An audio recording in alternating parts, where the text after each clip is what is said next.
السلام والصلاة على ظاهر مرضنا في الدين والدنيا والآخرة دافعة لكل شر جالبة لكل خير لنا ولوالدنا ولأحبابنا ولمشايخنا في الدين والعافية خصوصا الله إلى أرواح الجميع والأولى والصلاة والسلام على مشايخنا وعلمنا ثم إلى أرواح والدينا وأمهاتنا وبركاته علينا ولجميع المؤمنين والمؤمنات والمسلمين والمسلمات خصوصا ثم إلى روح سيدي السيد محمد بن عبد الكريم قاسم المدني وخادمة الشيخ محمد رشاد بن عبد الله بن عبد الله الشيخ محمد زين بن عبد الغني وإلى روح خصوصا إلى روح سيدي خديجة بنت أحمد بنت درمر بن سراجي بأن الله تقسم برحمة والمغفرة وإلى حضرة النبي الفاتحة أعوذ بالله من الشيطان الرجيم بسم الله الرحمن الرحيم الحمد لله رب العالمين الرحمن الرحيم مالك يوم الدين إياك نعبد وإياك نستعين اهدنا الصراط المستقيم صراط الذين أنعمت عليهم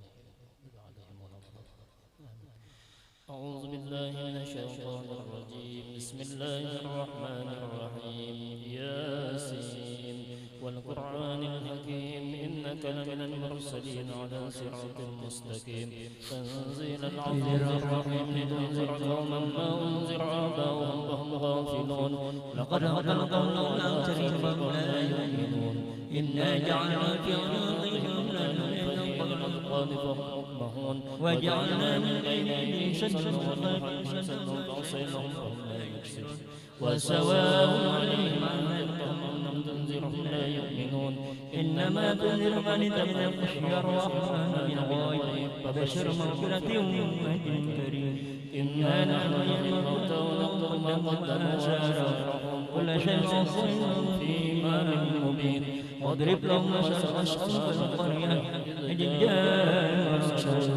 إذ جاء رسلنا إليهم اثنين فكذبوهما فأنزلنا بلسان فقالوا إنا إليكم مرسلون قالوا ما أنتم إلا بشر مثلنا وما أنزل الرحمن من شيء أنتم إلا تكذبون قالوا ربنا يعلم إنا إليكم لمرسلون وما علينا إلا البلاغ المبين قالوا اتخذ من دوني آلهة الرحمن بذرية عني شفعة شيئا ولا ينتجون إني ضل في ضلال مبين إني آمنت بربكم فاسمعون قيل ادخل الجنة قال يا ليت قومي يعلمون بما غفر لي ربي وجعلني من المكرمين وما أنزلنا على قومه من بعده من السماء وما كنا منزلين إن كانت إلا صيحة واحدة فإنهم خامدون يا حسرة على العباد ما يأتي من رسول إلا كانوا به يستهزئون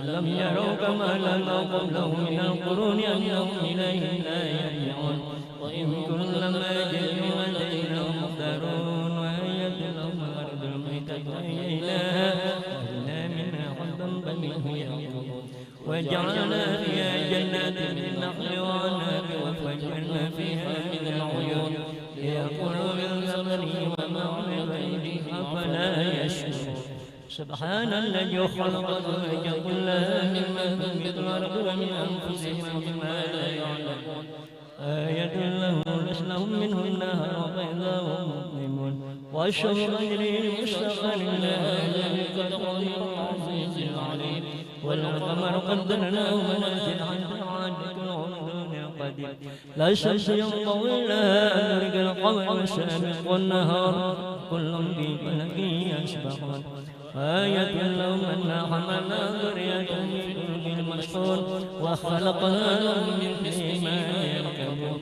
وإن نشأ منهم فنشأ يخلق ولا هم ينطقون إلا رحمة منا ومتاعا إلى خير ويا خير اتقوا ما بين أيديكم وما خلفكم لعلكم ترحمون وما تعطي من آية من آيات ربهم إلا كانوا عنها معرضين فإذا قيل وأنفقوا مما رزقكم الله قال الذين كفروا للذين آمنوا أنطعوا لو يشاء الله أطعمه إن أنتم إلا في ضلال مبين ويقولون متى هذا الوعد إن كنتم صادقين ما ينظرون إلى ساعة واحدة تأخذهم وهم يحسمون فلا يستطيعون توصية ولا إلى أهلهم ونفخ في الصور فإذا هم من الأجداث إلى ربهم ينسلون قالوا يا ويلنا من بعثنا من مرقدنا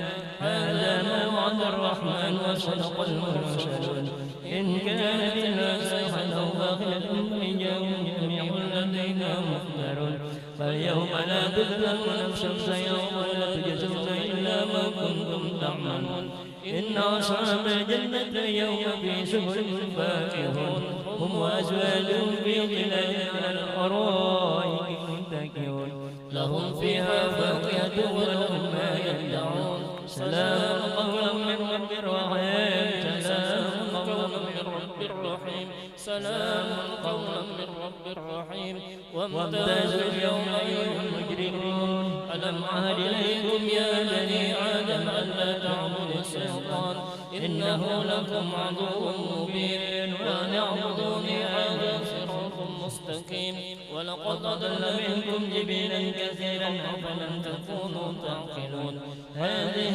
جهنم التي كنتم توعدون اصلوها اليوم بما كنتم تكفرون اليوم نختم على أفواههم وتكلمنا أيديهم وتشهد أرجلهم بما كانوا يكسبون ولو نشاء لطمسنا على أعينهم فاستبقوا الصراط فجعلنا يبصرون ولو نشاء لمسخناهم على مكانتهم ما استطاعوا مضيا ولا يرجعون من نعمل في الخلق فلا يعقلون وما علمناه سرا ما ينبغي له إن هو إلا ذكر وقرآن مبين لينذر من كان حيا ويحكي القول على الكافرين أولم يروا أنا خلقنا لهم مما عملت أيدينا أنعاما فهم لها مالكون وذللناها لهم فمنها ركوبهم ومنها يأكلون ولهم فيها منافع ومشارب فلا يشكرون واتخذوا من دون الله آلهة لعلهم ينصرون لا يستطيعون نصرهم وهم لهم جند مهتدون فلا يحزنك قولهم إنا نعلم ما يسرون وما يعلنون أولم ير الإنسان أنا خلقناه من نطفة فإذا هو خصيم مبين وضربوا لنا مثلا ونسيوا خلقه قال من يحيي العظام وهي رميم قل يحيي الذي أنشأها أول مرة وهو بكل خلق عليم الذي جعلكم من الشيء خبر نارا فإذا أنتم منه توقدون أوليس الذي خلق السماوات والأرض بقادر على أن يخلق مثلهم بلى وهو الخلاق العليم إنما أمره إذا أراد شيئا أن يقول له كن فيكون فسبحان الذي بيده ملكوت كل شيء وإليه ترجعون أستغفر الله العظيم لي ولوالدي ولأصحاب الحقوق الواجبة علي ولجميع المسلمين والمسلمات والمؤمنين والمؤمنات الأحياء منهم والأموات أستغفر الله العظيم لي ولوالدي ولأصحاب الحقوق الواجبة علي ولجميع المسلمين والمسلمات والمؤمنين والمؤمنات الأحياء منهم والأموات أستغفر الله العظيم لي ولوالدي ولأصحاب الحقوق الواجبة علي ولجميع المسلمين والمسلمات والمؤمنين والمؤمنات الأحياء منهم والأموات. الفاتحة إلى سيدنا رسول الله محمد بن عبد الله وأنصار رسول الله والمهاجرين مع رسول الله ثم إلى سيد المهاجرين الله أحمد بن عيسى وسيد الفقيه المقدم محمد علي بعلوي ورسوله المغفور لهم ثم إلى سيد الإمام الحبيب علي بن محمد بن حسن الحبسي ووالدينا ووالديهم وأمواتنا وأمواتهم وأموات المسلمين أجمعين وإلى حضرة النبي الفاتحة. الحمد لله إياك نعبد وإياك نستعين صراط الذين أنعمت عليهم فيا يراجون من شفاة صلاة وسلموا تسليما اللهم صل وسلم وبارك عليه ويا أيها المشتاقون إلى رؤية جماله صلوا عليه وسلموا تسليما اللهم صل وسلم وبارك عليه ويا من يقضم يصال يقجة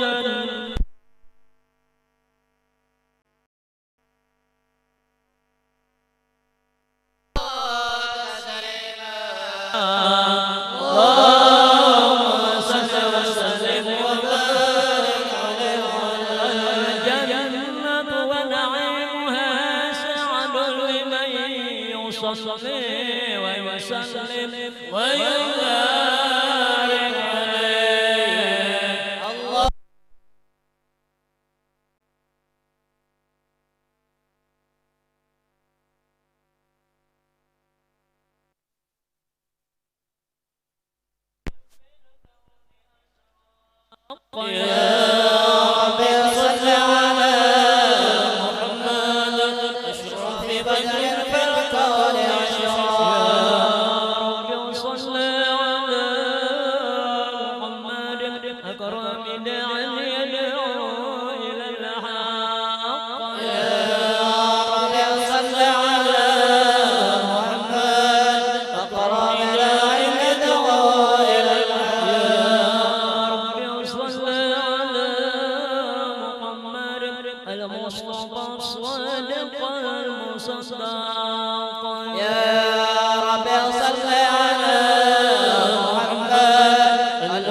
الله. يا رب صل على محمد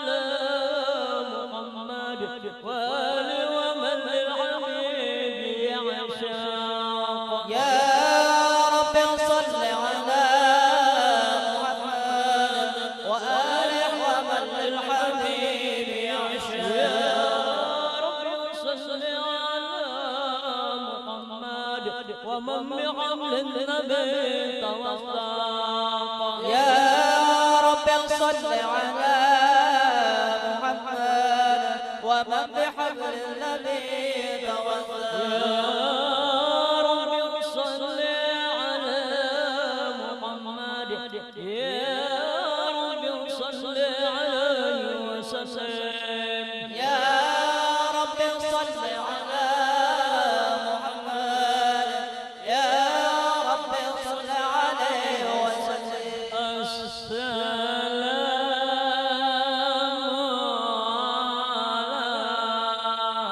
عليك زين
عزيز عليه ما عنتم حريص عليكم بالمؤمنين رؤوف رحيم فإن تولوا فقل حسبي الله لا إله إلا هو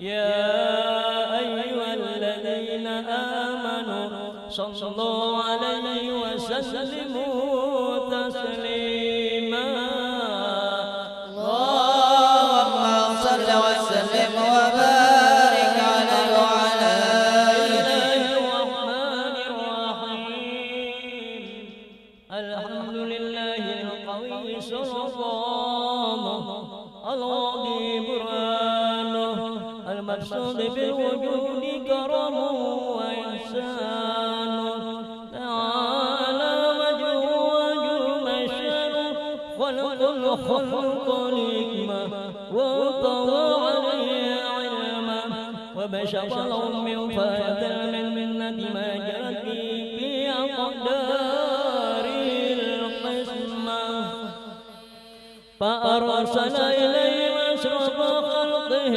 وجل عبيده رحمة القدير والإدراك بخلق هذا العبد المحبوب انتشرت أسشرت في عوالم الشهادة والغيوب فما جل من الذين قرب به المنان وما عظم هذا الظل الذي برز من قدرة الإحسان صورة كاملة ظهرت في هيكل محمود فتعثرت بوجودها كناف الوجود فترز البرد العوالم بطراز التكريم اللهم صل وسلم أشرف الصلاة وتسليم على سيدنا ونبينا محمد الرؤوف الرحيم اللهم صل وسلم وبارك عليه وعلى آله اللهم صل وسلم وبارك عليه وعلى آله تجلى الحق في عالم قدسه الواسع تجليا قضى بانتشار فضله في القريب والشاسع فله الحمد الذي لا تنحسر أفراده بالعداد ولا يمل تكراره بكثرة الترداد حيث أبرز من عالم الإمكان صورة هذا الإنسان يتشرف بوجوده الثقلان وتنتشر أسراره في الأكوان فما من سر اتصل به قلب منيب إلا من سوابغ فضل الله على هذا الحبيب يا لقلب سروره قد توانى بحبيب عمن أنام نوانا جن من شرف الوجود بنور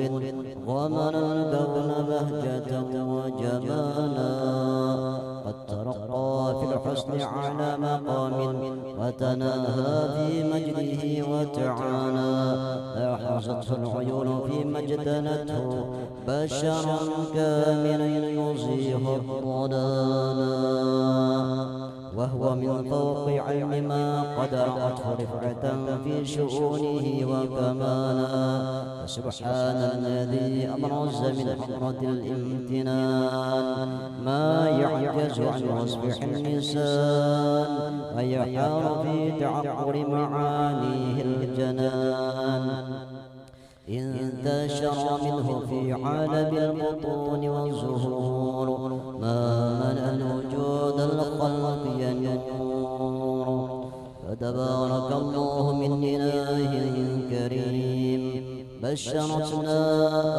آياته في الذكر الحكيم ببشارة لقد جاءكم رسول من أنفسكم عزيز عليه ما عنتم حريص عليكم بالمؤمنين رؤوف رحيم فمن فاجأته هذه الإشارة فتلقاها بقلب سليم فقد هدي إلى صراط مستقيم. اللهم صل وسلم أشرف الصلاة والتسليم على سيدنا ونبينا محمد الرؤوف الرحيم. اللهم صل وسلم وبارك عليه وعلى آله. اللهم صل وسلم وبارك عليه وعلى آله. وأشهد أن لا إله إلا الله وحده لا شريك له شهادة تعرب بها اللسان عما تضمنه الجنان من التصديق بها والإذعان تثبت بها في الصدور من الإيمان قواعده وتلوه على أهل اليقين من سر ذلك الإذعان والتصديق شواهده.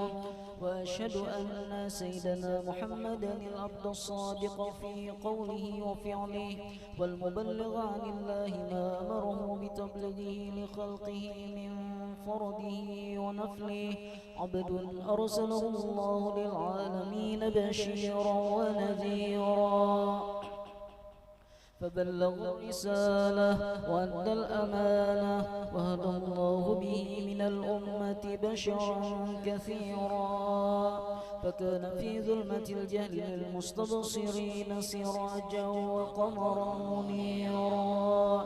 فما أعظمها من منة تكرم الله بها على البشر وما أوسعها من نعمة انتشر سرها في البحر والبر. اللهم صل وسلم بأجل الصلوات وأجمعها وزكى التحيات وأوسعها على هذا العبد الذي وفى بحق العبودية وبرز فيها في خلأة الكمال وقام بحق الربوبية في مواطن الخدمة لله وأقبل عليه غاية الإقبال صلاة يتسر بها روح المصلي عليه به فينبسط في قلبه نور سر تعلقه به وحبه ويكتب بها بعناية الله في حزبه وعلى آله وصحبه الذين ارتقوا صوت المجد بقربه وتفيأوا ظلال الشوف الأصلي بوده وحبه. ما أطهر الأقوال بنشر كرام نسير. اللهم صل وسلم واشرف الصلاة والتسليم على سيدنا ونبينا محمد الرؤوف الرحيم. اللهم صل وسلم وبارك عليه وعلى آله. دعوني أناجي حبيبي ولا تعولوني بعد الغرام ولا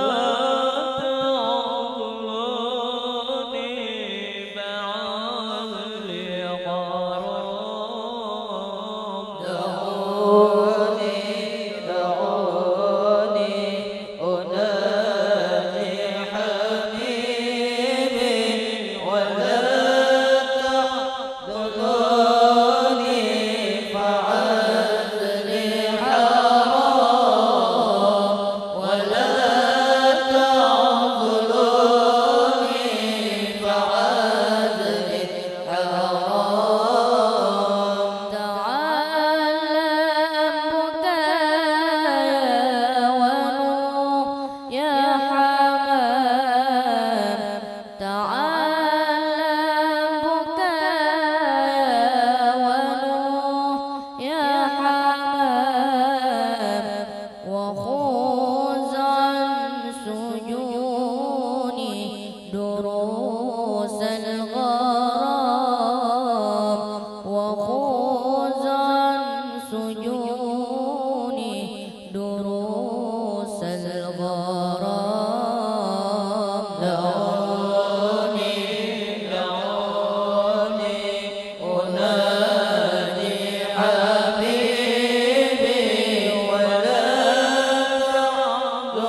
سكارة بخمر الهوى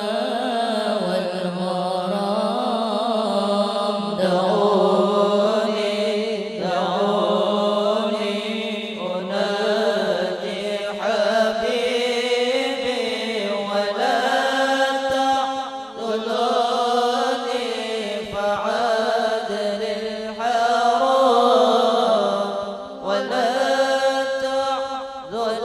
تحضنوني فعاد للحرام ومن كان مثلي مؤنم ظنا ومن كان مثلي مؤنم ظنا بحب النبي لماذا يولان بحب النبي لماذا يولان دعوني دعوني أنادي حبيبي ولا تحضنوني فعاد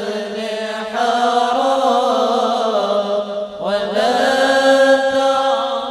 تحضنوني فعاد للحرام لموني لموني بحبك رماني لموني لموني بحبك رماني يقور عيوني عليك السلام يقور عيوني عليك السلام دعوني دعوني أنادي حبيبي ولا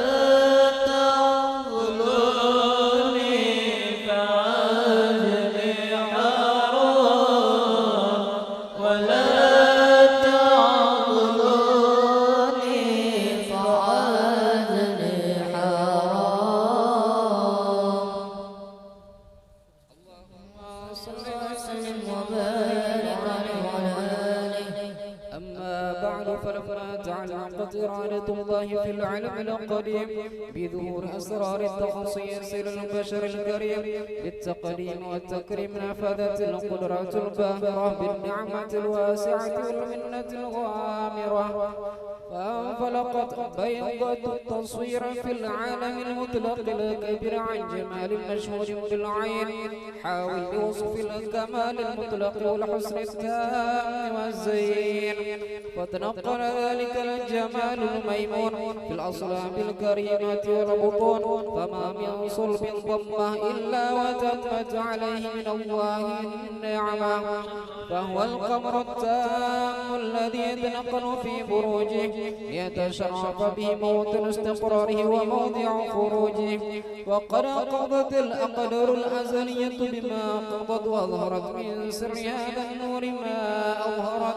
وخصصت به من خصصت فكان مستقره في الأصلاب الفاخرة والأرحام الشريفة الطاهرة حتى برز في عالم الشهادة بشرا لا كالبشر ونورا حير الأفكار ظهورا وبهرا فتعلقت همة الراقب لهذه الحروف بأن ينقم في هذا القرطاس ما هو لديه من عجائب ذلك النور معروف وإن كانت الألسن لا تفي بعشر أوصاف ذلك الموصوف تشويقا للسامعين من خواص المؤمنين وترويحا للمتعلقين بهذا النور المبين وإلا فأنا تعرف الأقلام عن شؤون خير الأنام، ولكن هزني إلى تدوين ما حفظته من سير أشرف المخلوقين وما أكرمه الله به في مولده من الفضل الذي عم العالمين،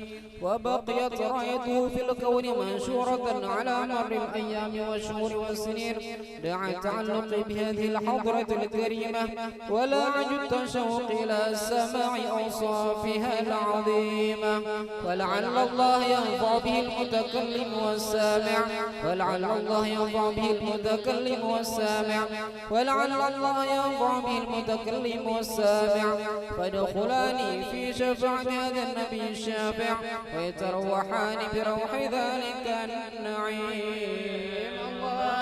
اللهم صل وسلم أشرف الصلاة والتسليم على سيدنا ونبينا محمد الرؤوف الرحيم. اللهم وسلم وبارك عليه.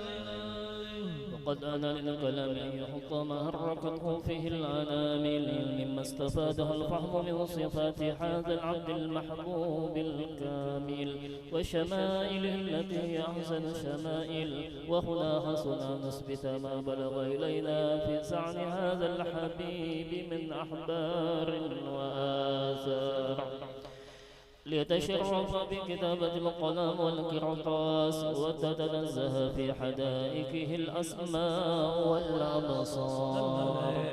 وقد بلغنا في الأحاديث المشهورة أن أول شيء خلق الله النور المودع في هذه الصورة، فنور هذا الحبيب أول مخلوق برز في العالم، ومنه تفرع الوجود حلقا بعد خلق فيما حدث وما تقادم.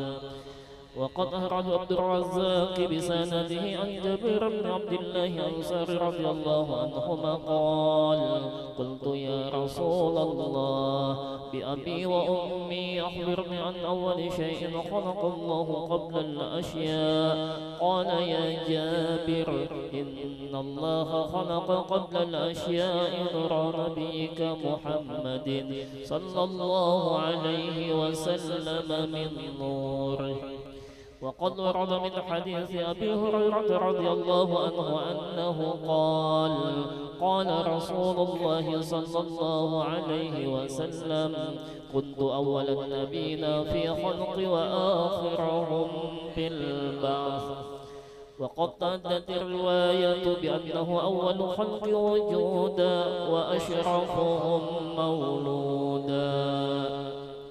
ولما كانت السعادة العبادية لها ملاحظة خفية اختصت من شاءت من البرية بكمال الخصوصية، فاستودعت هذا النور المبين أصلاب وبطون من شرفته من العالمين، فتنقل هذا النور من صلب آدم ونوح وإبراهيم حتى أوصلته يد علم القديم إلى من خصصته بالتكريم أبيه الكريم عبد الله بن عبد المطلب ذي القدر العظيم، وأمه التي هي في المخاوف آمنة السيدة الكريمة آمنة، فتلقه صلب عبد الله فألقه إلى بطنها، فضمته أحشاؤها بمعونة الله محافظة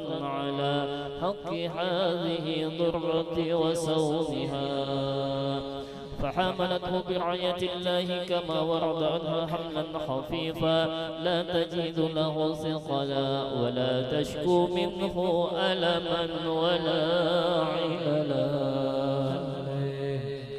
حتى مر شهر بعد شهر من حمله وقرب وقت برزه إلى عالم الشهادة، لتنبسط على أهل هذا العالم فيوضات فضله وتنتشر فيه آثار مجده الصميم.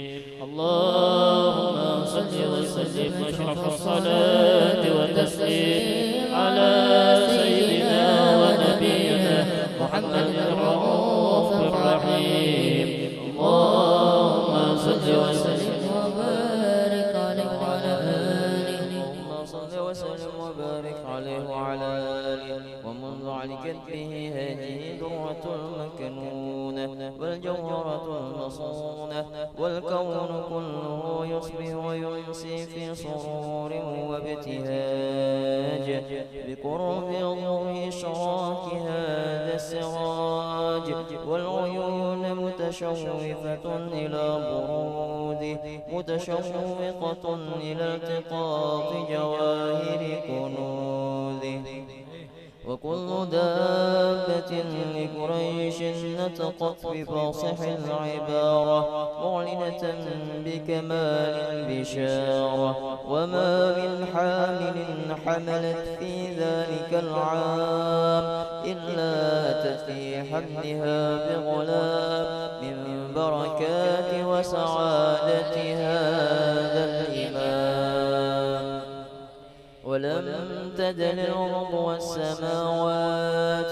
متضمخة بطر الفرح بملاقاة أشرف البريات وبروزه من عالم الخفاء إلى عالم الظهور بعد تنقله في البطون والظهور فأظهر الله في الوجود بهجة تكريم وبسط في العالم الكبير مائدة التشريف والتعظيم ببروز هذا البشر الكريم اللهم صل وسلم شرف الصلاة وتسليم على سيدنا ونبينا محمد الرؤوف الرحيم اللهم صل وسلم وبارك عليه وعلى آله اللهم صل وسلم وبارك عليه وعلى آله فحين قربان هذا الحبيب علت السماوات والأرض بالنبي ترحيب وامطار الوجود الإلهي على أهل الوجود تسيدي وألسنة الملائكة بتبشير للعالمين تعجب والحمد لله ولا إله إلا الله والله أكبر سبحان الله والحمد لله ولا إله إلا الله والله أكبر سبحان الله والحمد لله ولا إله إلا الله والله أكبر ولو قدرا كشف الغناء المستور ليبرز نوره صلى الله عليه وسلم كاملا في عالم النور نور فاق كل نور وأنبج الحقهم على من أتم الله عليه النعمة من خواص الأمة أن يحضر عند وجهه أمة دانيسا لجناب المسعود ومسارة الله فيها جسمات الممدود فحضرت بتوفيق لي سيدة مريم وسيدة آسيا ومعهما من القار من قسم الله له من الشرب بالقسمة الوافية فانت الوقت الذي رتب الله على حضوره وجود هذا المولود فانفلق صبح الكمال من النور عن عمود وبرز الحامد المحمود مذعنا لله بتعظيم والسجود صلى الله لا محمد صلى الله عليه وسلم صلى الله محمد صلى الله عليه وسلم صلى الله على محمد يا ربي صل وسلم الصلاة والسلام عليك يا رسول الله يا رسول الله الصلاة والسلام عليك يا حبيب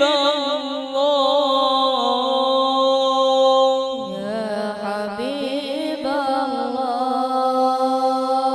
طلع البدر علينا من ثنيات الوداع وجب الشكر علينا ما دعا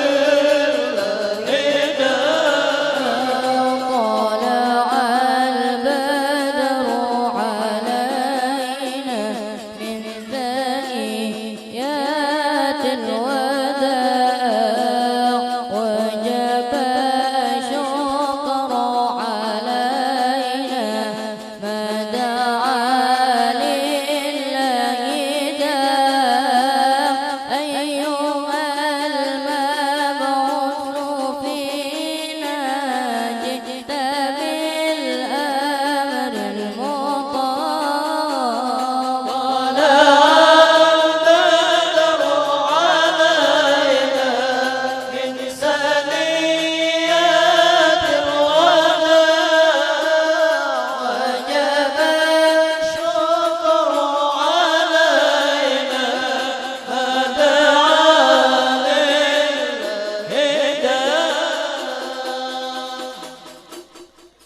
كن شفيعا يا حبيبي سلام عليه يوم حشر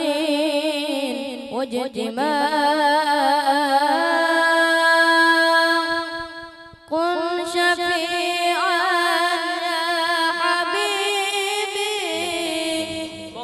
يوم حشر واجتماع يوم حشر واجتماع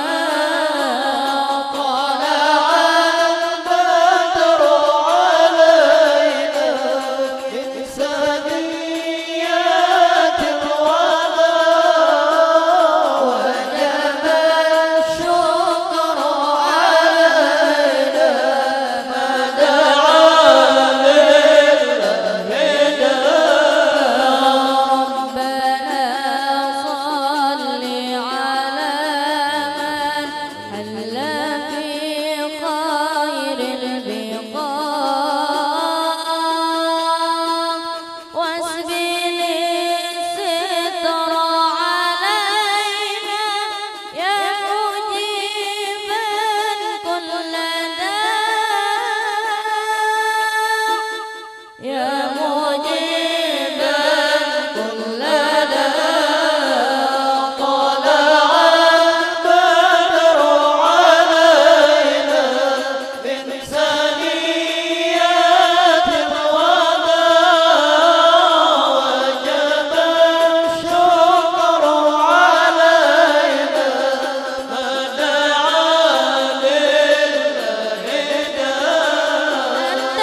مرحبا مرحبا ربي فرحنا جميعا بجميع الصالحات مرحبا وامحو عنا سيئات مرحبا مرحبا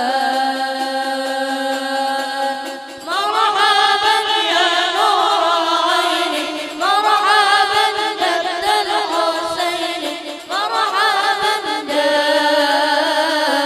جد الحسين مرحبا صلى الله على محمد صلى الله عليه وسلم صلى الله على محمد يا ربي صل وسلم يا نبي سلام عليك يا رسول سلام عليك يا حبيب سلام عليك صلوات الله عليك سلم وبارك عليه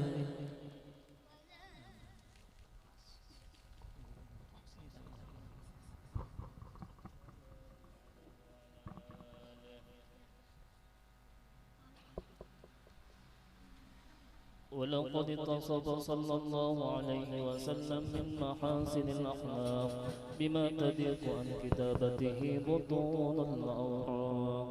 كان صلى الله عليه وسلم أحسن الناس خلقا وأولهم إلى مكارم الأخلاق سبقا وأوصاهم بالمؤمنين حلما ورفقا برعوا فلا يقول ولا يفعل إلا معروفا له الخلق سهل باللفظ المحتوي على المعنى الجزم إذا دعاه المسكين أجابه إجابة معجلة وهو العبد الشفيق الرحيم باليتيم والأرملة وله مع صلة أخلاقه هيبة قوية التي ترتعد منها فرائص الأقوياء من البرية ومن نشرته به تعطرت الطرق والمنازل وبرف ذكره تطيبت المجالس والمحافل فهو صلى الله عليه وسلم جامع صفات الكمالية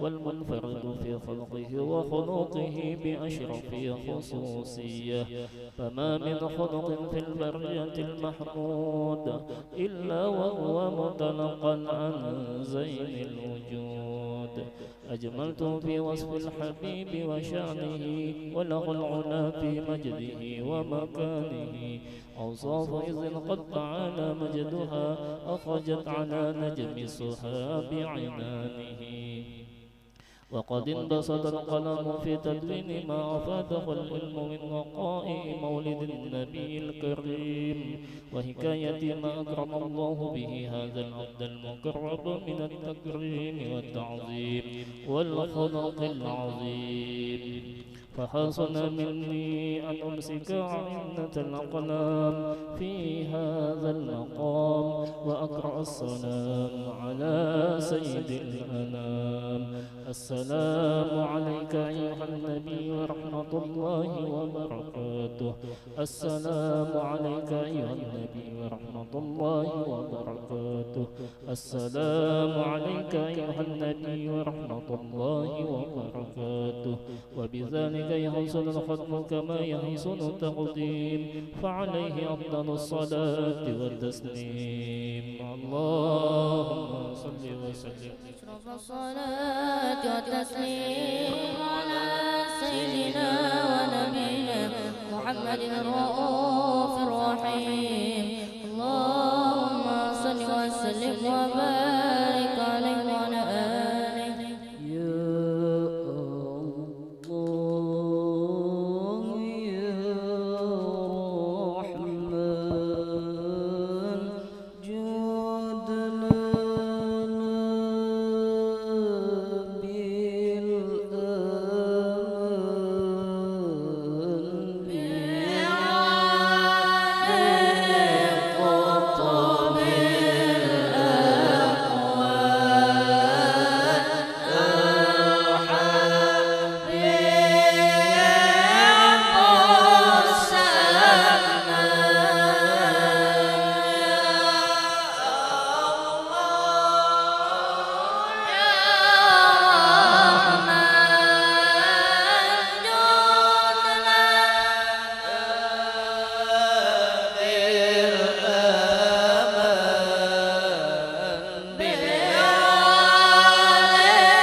رحمن العدنان يا الله يا رحمن قد لنا بالآن بالوالد قطب الأقوام الحبيب الزمان.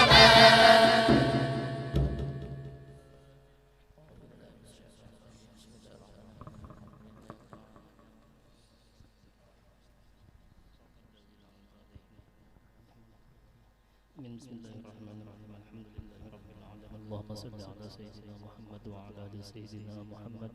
ولما نظم الفكر من درب صوف المحمدية وكودا توجهت إلى الله متوسلا بسيدي وحبيبي محمد صلى الله عليه وسلم أن يجعل سعي فيه مشكورا وفعلي فيه محمودا وأن يطلب عمل في العمل المقبول وتوجه في التوجهات الخالص والصلات الموصولة.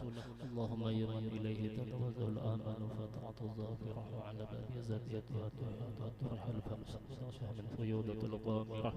نتوجه إليك بأشرف وسائل لديك سيد المرسلين عبدك الصادق الأمين سيدنا محمد الذي أمت رسالته العالمين أن تصلي وتسلم على تلك الذات الكاملة مستودع أمانتك وحافظ سرك وحامل رعاية دعوتك الشاملة الأب الأكبر المحبوب لك والمحصن بشرف الأفهر في كل موت من مواتن القرب ومظهر قاسم إمدادك في عبادك وسقيك وإرشادك لأهل الوداد سيد الكونين وأشرف الثقلين العبد المحبوب الخالص المحسوس منك بأجل الخصائص. اللهم صل وسلم عليه وعلى آله وأصحابه وأهل حضرتك من أحبابه. اللهم إنا نقدم إليك جاه هذا النبي الكريم ونتوسل إليك بشرف مقامه العظيم أن تلاحظنا في حركاتنا وسكاتنا بعين عنايتك وأن تحفظنا في جميع أدوارنا وتقلباتنا بجميل رايتك وحسن وقايتك وأن تبلغنا من شرف القرب إليك وإلى هذا الحبيب غاية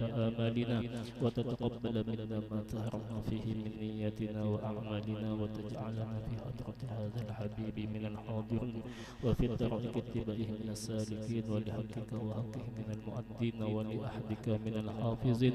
اللهم إنا لنا في رحمتك الخاصة فلا تحرمنا وظنونا جميلة هي وسيلتنا إليك فلا تحيفنا. آمنا بك وبرسولك وما جاء به من الدين وتوجهنا به إليك مستشفعين أن تقابل المسلم منا بالغفران أن تقابل المسلم منا بالغفران أن تقابل المسلم منا بالغفران والمسيء بالإحسان السائل بما سأل والمؤمل بما أمل وأن تجعلنا ممن نصر هذا الحبيب ووضعه وله وزهره وأم ببركات أولادنا ووالدينا وأهل قدرنا ووادنا وجميع المسلمين والمسلمات والمؤمنين والمؤمنات في جميع الجهات وأدمنا على الدين في جميع درب نشره ومعلم الإسلام والإيمان بأهلها مأمورة معنا وصورة واغشف اللهم كربة المكروبين واقضي دين المدينين واغفر للمذنبين وتقبل توبة التائبين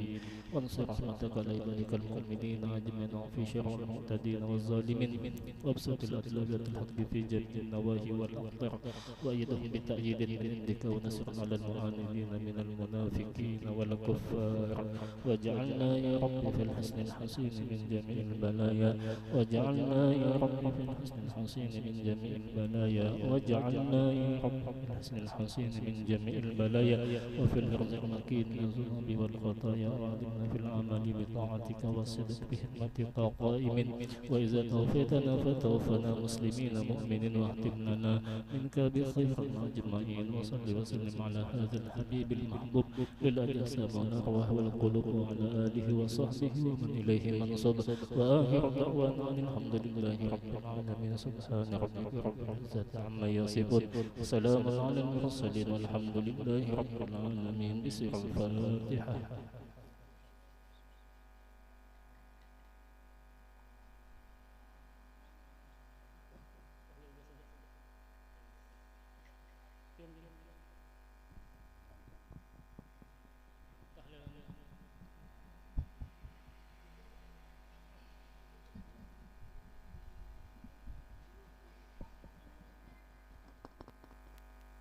الرحمن الرحيم والله